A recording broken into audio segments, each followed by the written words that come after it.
What would you do if you had just started a small family wine business, but suddenly you found yourself widowed at the age of 27? Well, Barbe-Nicole Ponsardin Clicquot took this opportunity to build her family's champagne business in less than a decade to one of the largest champagne brands the world knows. Hi friends, my name is Sarah and I'm a certified sommelier and host of the Wine CEO podcast show.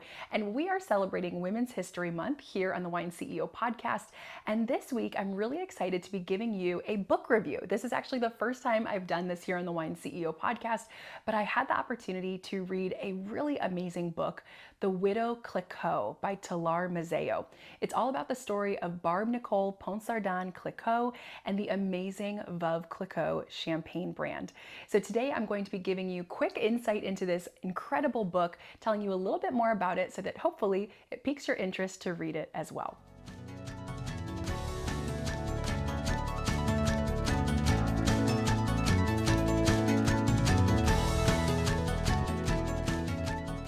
All right, so today's episode is kind of an interesting one. Usually here on the Wine CEO podcast, I'm interviewing a winemaker or I'm featuring a wine region, talking about a particular grape variety.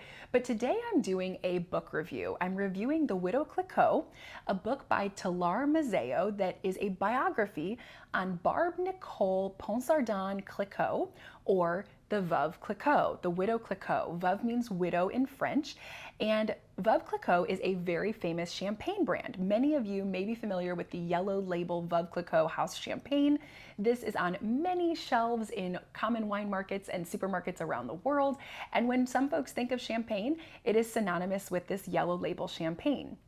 Now, that was not always the case, and this book tells the incredible story of Barbe-Nicole and how she became known as the Veuve Clicquot and how her champagne then became known around the world. It's a really fun book, and it was also a very easy read. I actually listened to it on Audible. It was just a few hours long, but even if you were to read the book, it's only 16 chapters. They're fairly short chapters, and honestly, it was really fun. I think it was a great book that combines personal story, regional history, as well as a little bit of winemaking knowledge. So it was really fun how the author kind of interweaves Barbe-Nicole's personal story with the history that's happening throughout France at the time, as well as some of the social and economic pressures that Barbe faced that speaks to some of the things that women were challenged with at the time.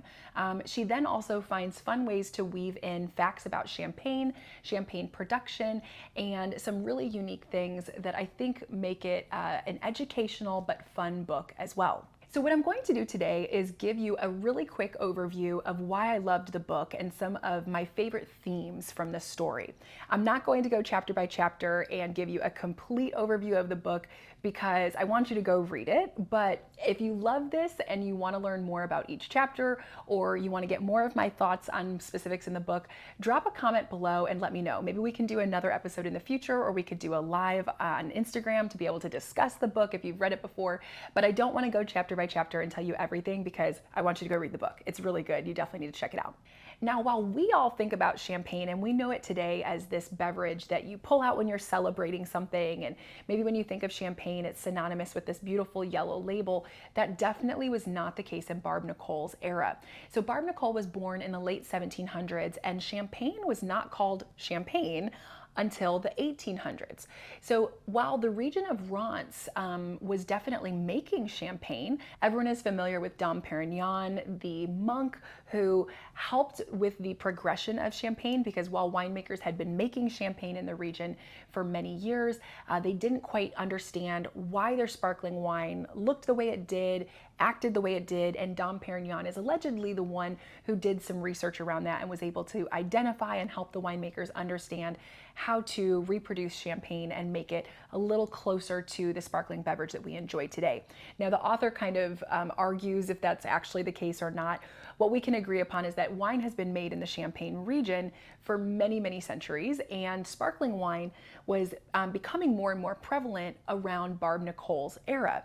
Now, what was sold out of the region was more of the still wines. So still white and red wines were really the wines that were produced and sold outside of the area. But these sparkling wines would have been enjoyed in the region, and some of it probably would have made its way to Paris and a few other areas as well. But the thing about the champagne at the time is it was cloudy, it was very, very sweet, like very sugary, dessert sweet. And so it is not at all the product that we know today.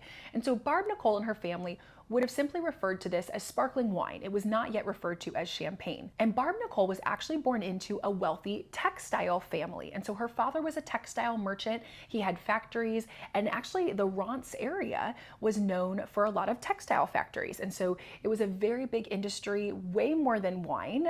Wine was still a very small product. It's not what Reims was known for at all. And so the region really focused on factories, clothing, tapestries, and a lot of other textiles. It was definitely not a champagne region yet. So Barbe-Nicole's father actually had a arranged marriage for her with another wealthy textile family in the area.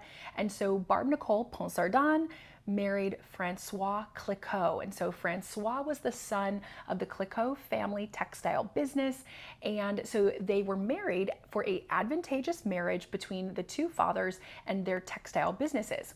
Now, the Clicquot family, so Francois's family, had a very small wine production as a family. It was a very small business, and they would sell some of their wine locally. They would give a couple bottles with their textile merchants as they would go out to sell textiles.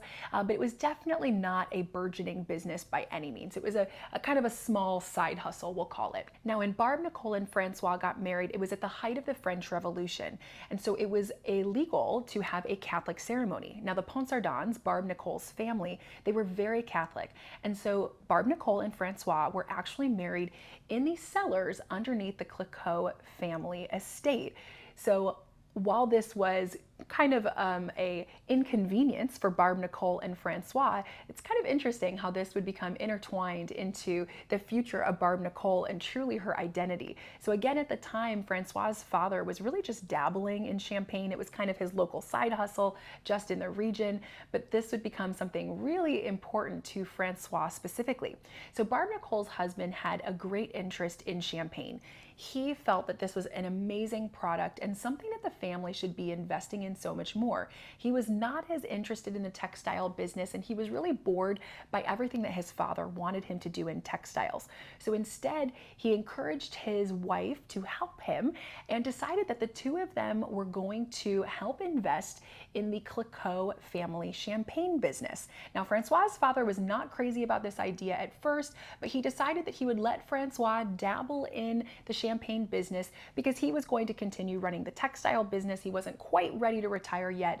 So while he wanted Francois to be a part of the business, he knew that he could go ahead and kind of play with his champagne dreams for a few years, and then he would join in the textile business later. So Francois began using the distribution methods that the family already had for their textile business to begin distributing their champagnes outside of the region of Reims, outside of the region of Champagne, and even outside of France. Now, he wasn't wildly successful to start, but he was making an extra good cushion of money, and so his father was proud. It was a little extra for the family. Wasn't a crazy excellent business, but it was just a little something extra that helped the business continue to flourish. Sadly, what Francois and Barbe-Nicole started to realize was that champagne was not very popular. Folks weren't really familiar with this product. They were more familiar with still wines, with spirits, and so they didn't really understand what this was. It wasn't known for celebration at all. Again, that's something we know it as today, but at the time, it was kind of this oddity, and people were wondering, like, why do I want my wine to bubble? Why do I want it to be effervescent? And it was rather expensive because at the time there were inconsistent glass bottles because there weren't the industrial advances quite yet to create consistent bottles that would have made consistent champagne bottles. And so you had these kind of different shaped, odd sized bottles, and often the bottles would break because they were so delicate with the bubbles inside of them. And so champagne producers had to charge a premium because it was a little more difficult to store their champagne, to transport their champagne. And so because of that, it was expensive. It still wasn't very popular. And so While Francois was able to sell some of this wine because it was definitely fascinating to some, it was not exactly something that picked up quickly. And so business was just kind of okay for a few years, but they realized quickly that the product didn't quite have this excellent name and brand that they had hoped. Now, that all changed when Napoleon Bonaparte became Emperor of France. Although Napoleon Bonaparte was originally from Italy, he grew up in Reims, and so he had a very special place in his heart for champagne. And as soon as he became Emperor of France, he began throwing these lavish parties in his palace, and he would serve champagne. So champagne very quickly became synonymous with celebrations, with the aristocratic elite, and it became something that was really known for celebrating and for the rich and wealthy to be able to only enjoy. The peasants and others didn't have access to it. And so it started to become something that was really the talk of the town. Everyone wanted to try this champagne. And even as far as Russia and the United Kingdom and many other countries, Germany, Austria, lots of people started asking for champagne. Now, right around the time that this started happening, though, Francois fell very ill. And Barbe-Nicole had already noticed that Francois had a tendency to have large mood swings. He would get very depressed at times. He had a very sensitive disposition. And so there are kind of two different rumors that go around here. Some people say that it's possible that Francois committed suicide because he was depressed, because he saw that the wine business had been going down for so long and he didn't feel like he was making the success with his champagne that he had hoped to show his father. And unfortunately, the excitement around Napoleon Bonaparte hadn't quite reached their pockets yet, so they weren't making enough money to really make it a profitable business, and they kind of had one season after the next of difficult harvests. So anyway, so one group of people kind of had this rumor going that maybe Francois committed suicide, but what the family said was that he died of typhoid fever. But either way, Francois passed away and left Barbe-Nicole as a widow at the age of 27. Now, it's interesting to note that under Napoleonic law at the time, women could not own a business on their own. So a single woman was not able to be a business owner. However, if her husband owned the business and as a family they were running the business and then her husband passed away, she was allowed to continue as a business owner as a widow. So kind of interesting. And what the author talks about a lot, and I love that this is a theme throughout the book, she talks about how if Barbe-Nicole had been born a few decades earlier, she probably would not have been a part of the business at all, because while family businesses were a thing for more poor families, it would not have been something that the bourgeois class would have participated in. And that was really where the Ponsardin family was. And so she wouldn't have really been a part of a family business in the past. She would have just been kind of part of the aristocratic elite. And if she had been born any later, then she would have been born in an era where the bourgeois women didn't want to participate in business. And it really was looked down upon for a woman to continue a business even if she was a widow. And so she was really born in this unique time period where she was given the ability to run this business and make it her own. And it was not considered socially unacceptable. And it was odd. It was definitely not normal for a woman to run a business, but as a widow, she was definitely legally able to do so. And it was not considered, again, inappropriate or unacceptable. So basically, Barbe-Nicole goes to her father-in-law and says, I would like to run the business moving forward. And her father-in-law, who at this point is ready to retire, and he's devastated because of the loss of his son, it was his only child, he says, fine, Barbe-Nicole, whatever you want, you can go ahead and do, because I'm too tired. I'm getting out of the business. I need to retire here, and you do what you want. And so she had full control of the Clicquot family business. Now remember, this is the textile business as well as this wine business that has been struggling, but Barbe-Nicole is very passionate about. So Barbe-Nicole decides to make a pretty big, risky decision, and she goes and tells all of their textile investors, all of their clients, that they are exiting the textile industry. She then goes and tells them that she is going to 100% be a champagne house, that the Clicquot family is going to be focused on the production and distribution of champagne, and that is going to be the future of the business. Now, this is a very risky decision. Remember, Barbe-Nicole is 27 years old. She grew up watching her father in the textile business, so she's very savvy. She paid attention to the businessman that he was, but she doesn't know much about wine. She has spent a few years now in her time married to Francois, where they've watched winemakers make wine. They have worked in their own vineyards to understand the process of growing grapes and pressing grapes, but she's never left France. She is not familiar with wine distribution, and so it's a pretty risky decision because she is putting all of her eggs in one basket. But she's a visionary and she sees that champagne is going to grow in popularity and she wants to be a part of that. She's also much more passionate about champagne than textiles, so she decides we are going to throw all of our company resources into our champagne business. Now, Barbe-Nicole has one daughter from her marriage to Francois, and her name is Clementine. And Barbe-Nicole loves Clementine, and it feels like a lot of what she does is for the success of her daughter Clementine. So she's working so hard to make sure that her daughter has a bright future. Now, one of the themes of the book kind of starts to play out here. So again, Barbe-Nicole is recently widowed and she decides that she's going to put everything into this champagne business and she wants to make it successful so that she can provide for her daughter. She comes from an already wealthy family. Her husband's family was wealthy, and so she has the ability to not work. She could literally just take a step back, have someone else run the business. She could live a very leisurely life, raising her daughter at home. She could go to bourgeois parties in the evenings and the weekends. She could find a new husband and she could live a life of leisure, but she chooses not to. And that's definitely not a normal thing in this era, in this time in Europe, in France specifically. And so it really speaks to Barbe-Nicole's personal drive and ambition.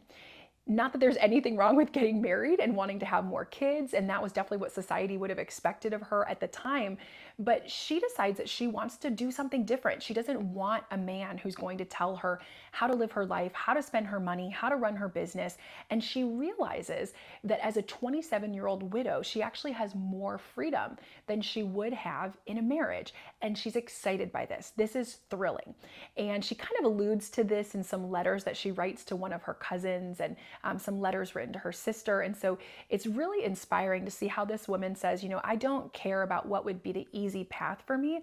I want to work hard. I want to own my business. This is not something that would be commonly expected of me, but this is what I want to do with my life. And so it's really exciting to see how she's just different, right? She does something totally different than anyone else would have expected of her at the time. So here she is at 27, and she is working like 14-hour days, 7 days a week, because she wants to learn the business. She wants to make it successful, and she feels like the harder she works, the faster she's going to get ahead of her competition, mainly Moet. And she puts in all this incredible work. And so I think that's inspiring to see that she wasn't just someone who was handed, you know, this already built champagne house and she just kind of, you know, put her name and brand on it and became famous. She worked her behind off for years to make this successful. And it wasn't super easy up front. Although Napoleon was making champagne famous because of his lavish parties, Napoleon quickly falls out of grace, and Barbe-Nicole's life spans multiple revolutions and royalty back to emperors, back to royalty, and all of the political turmoil then results in economic turmoil that makes it very difficult for Barbe-Nicole in her early years of this business. Now, one of the things that happens that is really pivotal for Barbe-Nicole, she's had years and years of struggling with this business, getting it off the ground, really trying to beat her competitors in the market, not being able to figure out how to make her brand known. Champagne is becoming more known, but people will kind of buy whatever champagne is cheapest. And so she's really been struggling. And what ends up happening is just at the end of the Napoleonic Wars, The Russian soldiers who had just beat Napoleon and his army were in Reims, and Barbe-Nicole knew that they were going to celebrate with champagne. So these Russian soldiers were all breaking into champagne houses, stealing champagne and drinking it. And Barbe-Nicole gave a whole bunch of her champagne to the Russian soldiers. And she did this, and Moet did something very similar, because they realized that the Russian soldiers were going to go home and become advertisers for this product. So Barbe-Nicole realized that by the time the Russians got back home and they were talking about this amazing champagne, she needed to be ready with cases and cases of champagne that would make it to Russia before her competitors so that she could sell to the Russian market. Now, at this point in time, exports had been cut off, especially to Russia and other areas in Eastern Europe where Napoleon had been at war with these areas. And so exporting outside of France was illegal, and you needed particular licenses in order to be able to sell abroad. Champagne and wine and certain French goods were under these restrictions. So Barbe-Nicole was faced with a unique challenge here. So she knew that these Russians were going back to Russia and they were going to have this taste for champagne. They were going to tell all their friends and family about this amazing drink they got to celebrate the end of the war with in France.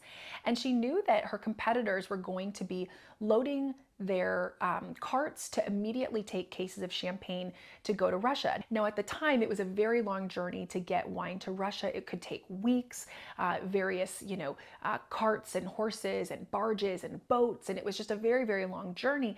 So Barbe-Nicole started thinking ahead, and she really knew that she had two options. She could wait until these trade restrictions were lifted, and she knew that she could get a license and export her products over to Russia, or she could try to beat her competition there. So she did something really gutsy, and she decided to pack up cases and cases of her champagne and find a captain of a ship that was willing to take her contraband and in secret basically hide it in cases that made it look like it was not champagne and transport it as far as they could into a port just outside of Russia, where it would sit and wait for the trade restrictions to be lifted so that they could immediately enter Russia and sell this product. So I'm not going to go into all the details because there was a little bit of back and forth in the story, some wines that get spoiled and then they have to try it again. But long story short, because of this gutsy decision, Barbe-Nicole gets her champagne into Russia before all of her competitors, and she ends up becoming very well known in Russia and a lot of Eastern Europe, and because of this, throughout France. So much so that people started referring to champagne as the Veuve champagne, which then became shortened as Veuve. And so individuals would literally go into a restaurant or a bar and they would order a glass of Veuve. So they're ordering a glass of the widow. This became so important because remember that up to this point, champagne was known as sparkling wine. And it really started to get the name champagne around this time period, but no one was really the leader in the market. You could argue that Moet was a little bit farther ahead than most of the other houses because they were able to make a larger production. They'd been established a little bit longer, but there was still a lot of opportunity for other houses to step up and become known. And for Barbe-Nicole to become synonymous with the word champagne at this time, that basically her name was the same as ordering this glass of bubbling wine, is pretty incredible. And it stayed this way to the extent that if you look up the word widow in the Merriam-Webster dictionary today, one of the definitions for widow is champagne, which is pretty incredible. So this is really where things change for Barbe-Nicole. And again, I'm going to kind of skip through because I think I'm excited talking about the book. So I feel like I'm giving you more details than just the themes at this point. But basically, Barbe-Nicole becomes unbelievably wealthy because of this decision. Her wines become very well known all around the world. She's able to start selling more, exporting more, making more, and she becomes an absolute sensation and is just making a ton of money and becomes literally one of the main names of champagne. So really incredible. You hear about her daughter's story, her daughter getting married, and Barb is able to basically marry her daughter off into nobility because of the wealth that Barb has accumulated. And so her business goes through some various twists and turns, but really incredible work. But Barb does not stop there. You could think at this point that she would say, well, I've made my money, I'm I'm just gonna kind of sit back and let things go. But she's continually pushing to make sure that her business is successful and that she's finding the best things possible to make sure that her brand continues to be popular. So she actually becomes an innovator. And so she designs a product that would later become known as a pupitre. And basically what Barbe-Nicole does is she's working with her winemaker and she's realizing that there's still all of these particles that are in the champagne bottle. And so the champagne is not clear. Often it's still a little cloudy, it still has a little bit of the dead yeast cells in it. And she realizes that this is not a great thing for her marketing. This is not great for her brand. And so she actually has her winemaker take her large wooden dining table and drill holes in it the size of the necks of the wine bottles so that she can actually tip the wine bottles upside down to make it easier for the sediment, the dead yeast cells, to fall into the neck of the bottle. And all of the winemaking team is kind of making fun of her, and they're like, kind of crapping on her plan here. They're like, no, this is not going to work. This is a horrible idea, Barbe-Nicole. Like, you don't know, go back to the business. You don't know what you're talking about when it comes to winemaking. Like, leave it to us. And she's convinced, no, this is going to be a better way to help remove these dead yeast cells so we actually get a cleaner and clearer wine product and we don't spoil as much wine when we lift the cap and try to get this out. What winemakers were doing before that is they had this process where they would like shake the bottle to try and get the sediment and the dead yeast cells out faster, and they ended up losing a lot of wine in the process. So Barbe-Nicole designs this. She's able to show them how it actually does help these dead yeast cells pop out much faster. You don't lose as much wine. You have a clearer product in the end, and they're just absolutely astonished. And so what they do is they actually then take her dining table as like the model, right? And they make these A-frame pupitre, and it's basically this A-frame wooden design where wine bottles can be inserted, and it helps hold the bottle at the right angle so that slowly over a period of time, called riddling is the process, the riddler can turn the bottles and can actually help the dead yeast cells fall slowly into the neck of the bottle so that it can be removed faster. Now, we do this much faster nowadays in a machine that was created by the Spanish called a gyropalette, and this allows us to actually have the dead yeast cells go into the neck of the bottle in like 2 weeks, sometimes even faster. So definitely a lot better than Barbe-Nicole's day and age, but for her time, this was absolutely monumental. And believe it or not, she had such loyal team members in her winery that they were able to keep this pupitre technology an absolute secret for about a decade, which means that all of her competitors were still making champagne that was just a little cloudy, wasn't quite as crisp as Barbe-Nicole, and they were getting more spoilage every time they would try to remove the dead yeast cells. And so they weren't making the same profit that she was making. So for 10 years, she had this competitive edge over her peers in the industry there in Champagne because of this amazing innovation that she had. Now, it's kind of funny because although Barbe-Nicole was this amazing businesswoman who was really strong and she fought for her business, and she didn't want to have a husband or a man telling her what to do, it's interesting that it was never a part of Barbe-Nicole's plan to have her daughter take over the business. So her daughter becomes kind of the woman that Barbe-Nicole didn't want to be herself.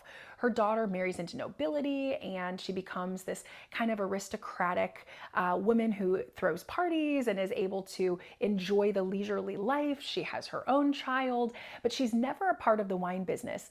And Barbe-Nicole continues to run the business on her own. She doesn't let her son-in-law or her daughter be a part of the business. She has a new business partner at this point in time that's doing a lot of the sales and a lot of the wine production, but she continues just running everything on her own.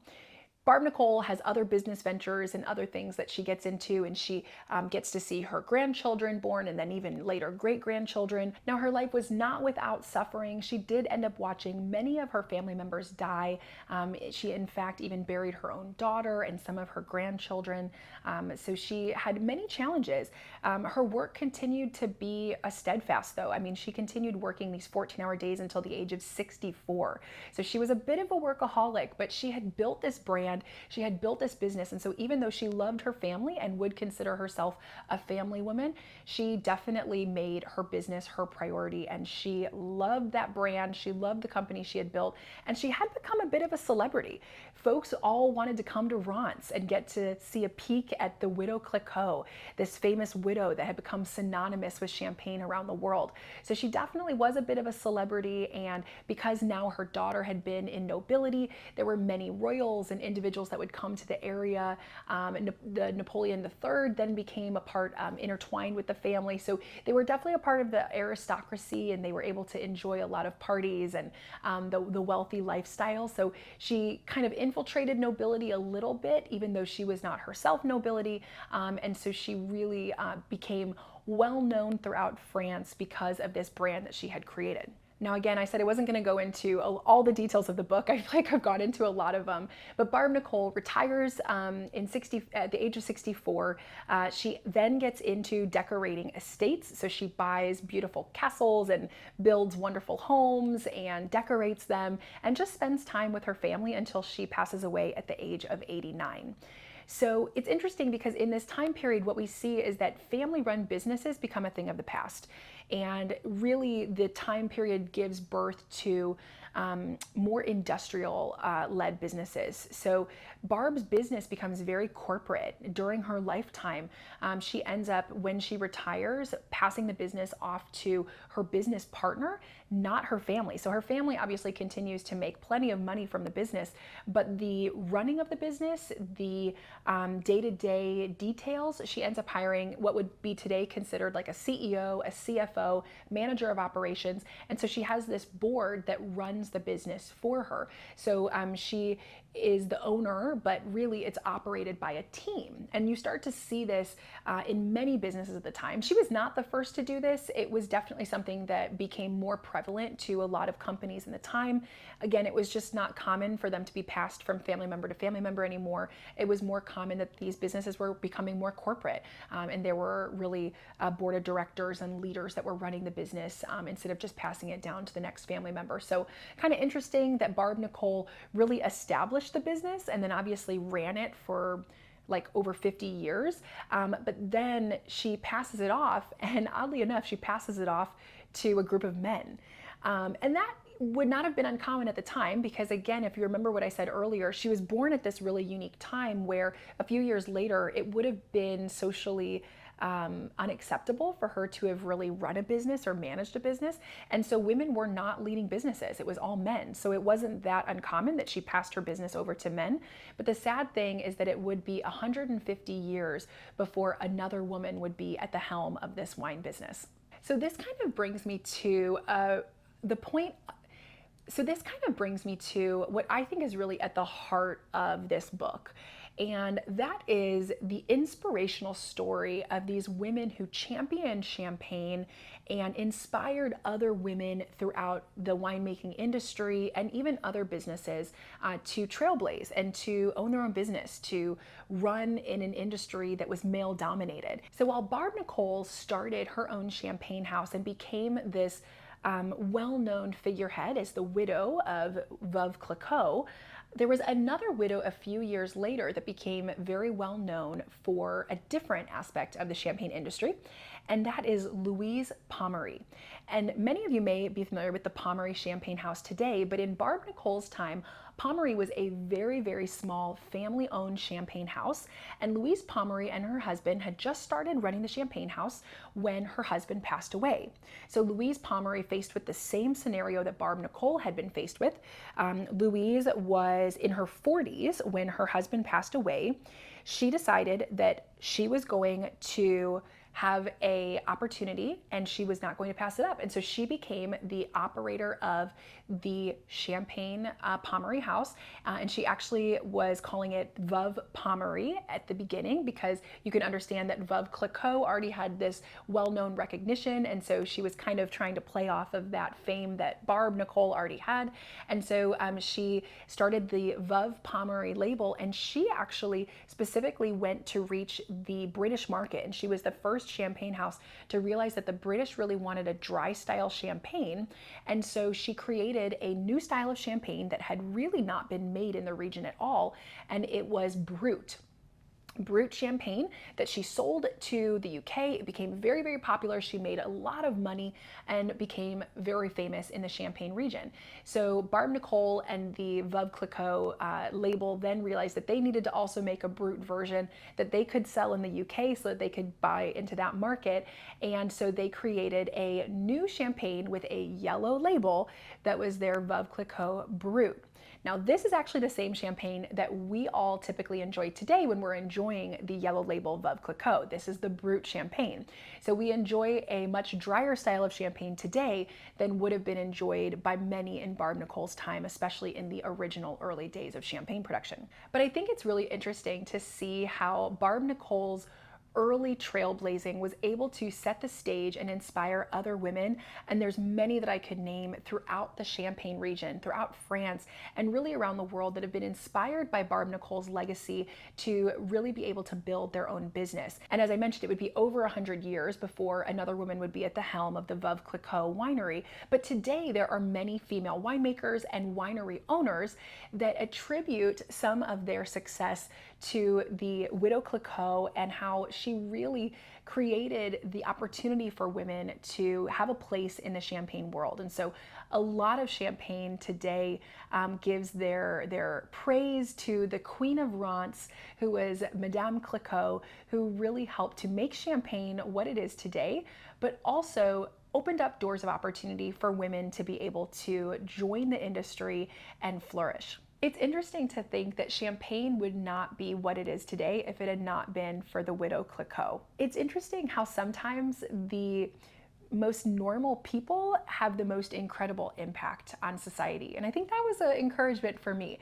You don't have to be a famous queen or princess or someone who has a particular title. You can be an average businesswoman who works hard, who has a dream and does not stop until they make it happen. And that average normal life can really turn into something that has incredible impact on the lives of so many. So I hope that is inspiring to you today as well. I think to summarize some of the main themes that I saw throughout the book: really interesting history. You get to learn a lot about what happens during the French Revolution, the Bonaparte eras, the Industrial Revolution at the end of the book. So it's really interesting to see how the era and this time period really impacts daily life for French citizens as well as business owners. The author talks a lot about champagne. She references the champagne production. She talks a little bit about the grape varieties in the region. I'll say that 98% of it was fairly accurate. I think as a certified sommelier, I could definitely be highly critical and say that there were some things that I probably would have said a little differently or that weren't 100% accurate when I think about champagne in the region and the most accurate perspective. But as a whole, if you are reading it to appreciate champagne and learn more about the product as well as understanding this woman's life and history, then I think it is an amazing representation. It's interesting because another theme that the author kind of refers to a lot is how Barbe-Nicole was this incredible businesswoman who rose up in a time where it was not common for women to be able to own a business or really run a business. And she kind of breaks all of these barriers to create this monopoly of her champagne house, but by doing so contributes to this industrialization of the industry that makes it more difficult for women winemakers and business owners to be able to rise up in the future. And so she kind of talks about this unique juxtaposition between the work that Barbe-Nicole did, but how it didn't necessarily aid women in the future. So it's a tough concept because while she did inspire individual women to be able to follow their dreams and be a part of the industry and really trailblaze in their own way, by establishing this kind of larger corporate industry, it also made it very difficult for women in the future because it became a very male-dominated corporate world. So kind of an interesting comparison, but that was a unique historical thread that I think, again, you have to understand the full context that the book gives around the economic challenges, the social challenges, the political challenges of the climate at this time. So definitely really, really interesting. But I think I found the book inspiring because I saw this woman who really challenged the status quo, who worked really hard for something that she was passionate about. She didn't give up when things were hard, and not just hard one time, but hard over like a 20-year period where she easily could have given up, thrown the towel in and said, this is just not working. Let me go back to, my father's wealth, the textile business, something else. She didn't give up. She pushed really hard, and she had a difficult life in many ways, but she had a dream. She pushed for it, and she made it happen. Now, some of the story I think is glorified a bit because we don't know everything about Barbe-Nicole. We don't have as much historical evidence to be able to draw all of the conclusions that I think the author did. But it's a beautiful story, and I think it's a really cool reminder, and she was definitely an amazing woman, a really incredible entrepreneur, and someone who to this day is highly respected in the Champagne region and throughout a lot of the world. And the legacy of Barbe-Nicole continues today in that the Champagne House, Veuve Clicquot, has honored her with the name of their Tête de Cuvée, which is considered the highest champagne in any champagne house. So the name of the Veuve Clicquot Tête de Cuvée is La Grande Dame, or the great woman, the great lady. And it's in reference to the belief that Barbe-Nicole was truly this queen of romance. She is La Grande Dame. She's the grand woman that started the champagne industry and really trailblazed to make it what we all know it as today. And so you can enjoy La Tête de Cuvée of Veuve Clicquot and enjoy a glass of La Grande Dame today. So that's my quick overview on the Widow Clicquot. Definitely not quick. I went into a lot of detail, but I really enjoyed this book. I think it was so fascinating and highly recommend you read it. It's a very easy read, a very fun book. If you love champagne, if you love wine, if you love history, definitely one that you cannot miss. Thanks for listening today, friends. I hope you enjoyed today's episode. If you learned something new, don't forget to like and share this episode with a friend. If you want to check out this book, check out today's show notes. I have the link so that you can go ahead and order it on Amazon or check it out and listen on Audible like I did. If you have any questions about this episode or wine in general, don't hesitate to send me an email, sarah@thewineceo.com, or you can always send me a message on Instagram @thewineceo. And until next week, friends, I hope you drink something new and delicious, maybe have a glass of champagne, and I will catch you all in the next episode of the Wine CEO podcast.